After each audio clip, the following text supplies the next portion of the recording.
Welcome, and thank you for joining for another whiskey review. Today, we're going to take a look at the Clynelish 18-year-old from 2025 Diageo special release. Along with Dustin and I, we got our good buddy Keith from the Malted Man Cave. Everyone say hi to Keith. What's up? Been a long time since Keith's been here. Always good to do whiskey reviews with you, buddy. Came to mooch. You cramp up my space, but I tell you what, we're always good to have you. And Mike, this is the Waxing Sun edition. Apparently. Waxing Sun. Tell us a little bit about the Waxing Sun 18-year-old Clynelish 18. It comes in at cask strength of 51.6% ABV. A little low on the ABV there, but not terrible. Clynelish 18-year-old 2025 release Dustin says I just refill cask, so we are guessing refill bourbon cask here. Based on the color, I would think that, but we're going to have an interesting discussion on the next whiskey. Anyway, on this one, nice. Tell me that doesn't smell beautiful. Juicy fruit bubblegum just explodes. Yeah, they're Waxy, juicy fruit bubblegum. Heavy vanilla's in here too. A little like melon or something like that. some green maybe. Just Slight generic. floral. Yep. Slight floral. I don't know what kind of flower. Maybe like lilies or daisies. Something Yeah, like that. I agree. It's a sweet floral. You know what it is? It's a summer day, and apparently it's waxing.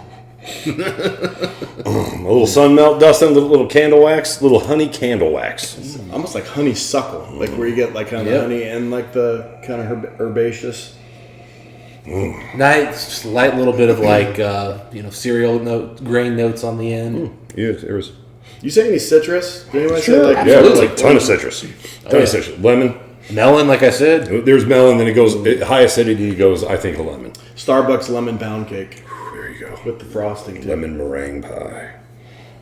Wow, Beautiful. I haven't had a good Clynelish in a while. This is beautiful. I'm so glad they decided to just leave all the weird finishings out for this one. Clynelish is another distillery that has the advantage, in my opinion, of just being a good overall spirit in general. Lagavulin and Springbank. I mean, there's some distilleries that Bruichladdich, just yeah. There's a lot that's just, man, you get out of your own way. Bourbon cask maturation. Balveni's another one. Give 15 years of bourbon cask, it can really shape it up. The waxiness also really sets it apart for me. And the best part of this one is they didn't charge $210 like they did on the 10-year they put out a couple years ago. That was brutal. What does this go? What did you get this for, Dustin? It was about $200 US equivalent. Yeah, good 18 years old though, cask strength. Yeah. You remember those lips you used to get for like Halloween or whatever, the plastic or Oh yeah. what were those things I called? don't know, man. I know That what wax. you They were mean made by out of that. wax, but they were like red wax, like the lips, and you like hold up. A little bit of that. Yep. A little bit of fruit roll up here at the end. Okay. Okay, yeah. Oh yeah. Lemon Strawberry fruit roll-up, fruit actually. roll. I had some type of red for sure. Hey, that's right. Okay. I was gonna say melon, the watermelon type thing, maybe. Oh, I can see that too, actually. I Man, think it was on with the bubblegum note. these notes keep going, and I know a lot of them are similar, but they really are like it transitions. You can like It's a fruit basket, but it's like a waxy, sugary fruit basket. Yes, wax fruit. Like it's weird because like at first you're like it's waxy, it's not that sweet, and then you're like, wait, but now it's sweet. I don't know where you're going here, guys. Doing a few things well. And I gotta say, I mean, it's very aromatic. Sometimes with these cask strength whiskeys, especially on the Diageo special releases, they can kind of be closed off. This one, nice and available, easy to nose. Oh my goodness, candied vanilla coming through here too at the end, just really nice, really nice. Whew. I love the initial arrival. Fruits, sweet. As soon as you swallow, you get a lot of the sharper fruits. Lemon, it's tart, it's acidic. Kind of the acidic kind of saturation to a wood note on the side of the palate here. Beautiful vanilla and frosting coming as far as the after finish. Impressive. I'm excited to see what it does with water. Finish just keeps getting bigger and bigger and bolder. That's the part I love about this whiskey. it gets almost a little peppery enough. Yeah. Where it almost would make you kind of for a second think there might be like the smallest bit of peat because it's so peppery. Yeah, it comes in hard. I mean, the Got some twinge to wood it. smoke's in there, but yeah, you're right. I mean, it's definitely not peated at all, but it's peppery enough. Like, it starts to trick you in that direction. well, and there's a little bit of saltiness in there at the end too. I took the what I think maybe you're calling pepperiness is like a super acidic prickliness. yeah. You can see that, yeah. I mean, it's some spice on the end. I agree, but it was brought to the shore by a wave that was acidic lemon. Yeah, but the funny thing is, the arrival is very sweet. Very sweet. A little bit of sour, fruit basket thing going on there. Nice wood notes, like just soft, kind of just sort of smoked wood, like some toffee, some like really like pastry-esque bread. Or, for Europeans, it's just McDonald's bun in America. Yeah, that lemon pound cake again comes through. So, Mike's about to crap on my fun fact, but I swear I'm going somewhere with this. Did you guys know that all apples, at least most apples, they put a wax coating on it? Okay. So that sounds reasonable. For like when I first bite into an apple, and then especially ever since I found out that a lot of apples had wax, I can taste a little bit. Power I definitely of get suggestion. that on the palate. Power of suggestion for sure. I always run an apple underwater and throw it against the wall. What? Just let them know I mean business. That way all the other apples get in line. All the other do that.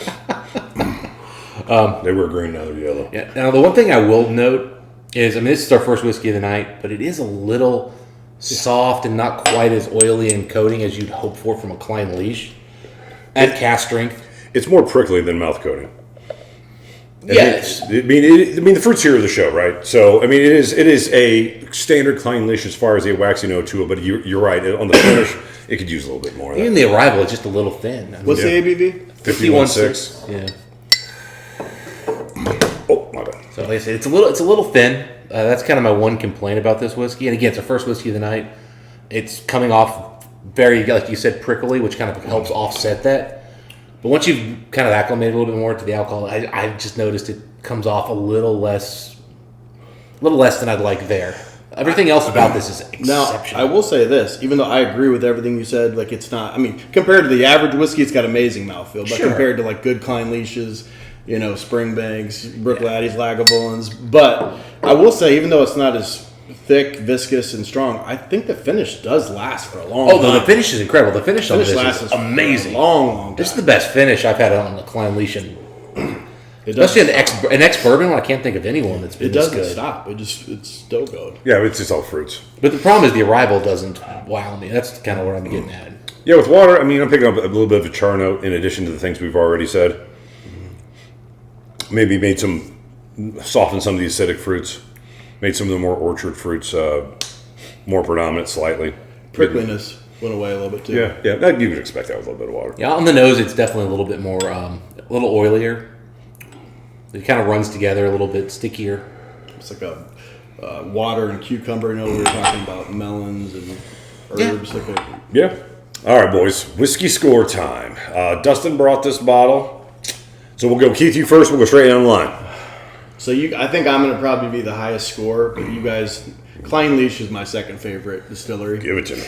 So, and I also haven't had a bunch of good Clynelishes or whiskeys in general lately. I haven't been drinking as much, so I would say for me it's an 89 out of 100. 88, 89. I'll go 88.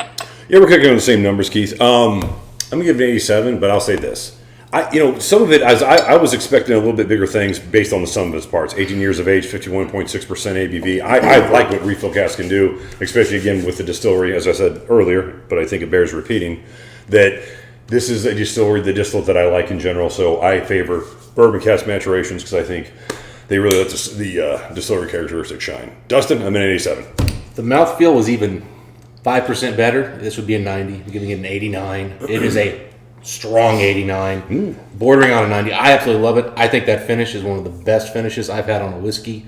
That's all bourbon cask in a long time, outside of some crazy, crazy bottle we've gotten a hold of, Mike. This is exceptional. Really good. Unbelievable value. How much did you get this for? $200. About $200. All right, so those are our thoughts on this particular whiskey. If you guys had a chance to try this 2025 release of Diageo's Clynelish 18-year-old, let us know what you guys think. Justin, until next time, what are the words to folks? Happy waxy drinking. We'll see you then.